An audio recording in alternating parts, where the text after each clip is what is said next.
ஐரோப்பிய வணிகர்களும் பயணிகளும் ஆயுத்தாயா தெருக்கள்ல தங்கத்தால் செதுக்கப்பட்டதாகவும் அதோட அரண்மனைகள் சூரிய ஒளியில மின்னுறதாகவும் அந்த மக்கள் பட்டாடை தான் உடுத்தி இருக்கிறாங்கன்னு பதிவு செஞ்சிருக்காங்க. பிரெஞ்சு அறிஞர் சைமன் டி லா லியூபர் ஆயுத்தாயா அழகு மற்றும் நுட்பத்தில் பாரிஸை விட சிறந்த நகரம்னும் அந்த நகரத்தில் கிட்டத்தட்ட 1 மில்லியன் மக்கள் வசிக்கிறதாகவும் அந்த காலகட்டத்தில் லண்டனை விட அதிகமான மக்கள் தொகை கொண்டிருக்குன்னு எழுதியிருக்காரு. 1693 வருஷம் இவர் எழுதிய பிரெஞ்சு புத்தகம் from the kingdom of Siam பல அரிய தகவல்களை நமக்கு தருது. இந்த நூல் ஆயுதாயா ராஜ்யத்தோட கட்டமைப்பு, கலை மற்றும் கலாச்சாரம், வர்த்தகம், இங்கே கிடைக்கிற பொருட்கள், இப்படி பல அரிய தகவல்களை கொண்ட ஒரு பொக்கிஷம்னே சொல்லலாம்.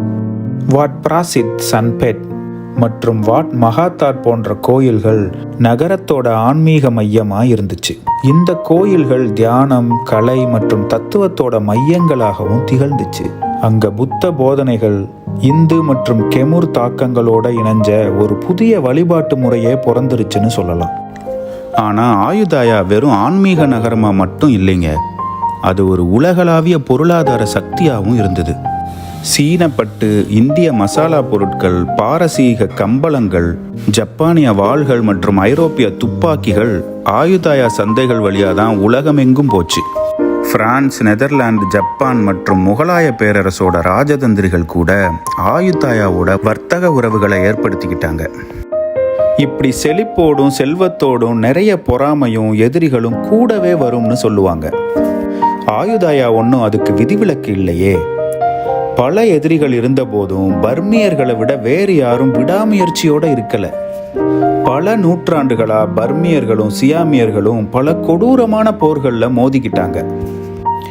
1548 ஆயுதாயா மீதான முதல் பெரிய பர்மிய தாக்குதல் பர்மாவோட மன்னர் தபின்ஸ்வேதி ஆட்சி காலத்தில் நடந்தது. இருந்தாலும் ராணி சூரியோதய் தலைமையிலான சியாமியர்கள் இந்த படையெடுப்பை வெற்றிகரமாக தடுத்துட்டாங்க. இன்றளவுக்கும் இந்த வீரமங்கைய தாய்லாந்து மக்கள் நினைவில் வச்சு கொண்டாடுறாங்க. இதுக்கப்புறம் 1563 பர்மா படைகள் மன்னர் பேய்ஞாங் தலைமையில் ஆயுதாயாவை சுற்றி ஒரு பெரிய அளவிலான படையெடுப்பை தொடங்கினாங்க. கிட்டத்தட்ட ஓராண்டு சண்டைக்கு அப்புறம் 1564 ஆயுதாயா சரணடைஞ்சது. மேலும் தாய் மன்னர் மகா சக்கரபாத்தை பர்மாவுக்கு கைதியாக கொண்டு போய் கொன்னுட்டாங்க. இந்த வீடியோ பிடிச்சிருந்தா கீழே இருக்க லிங்கை கிளிக் பண்ணி இதனுடைய முழுமையான வீடியோவை பாருங்க.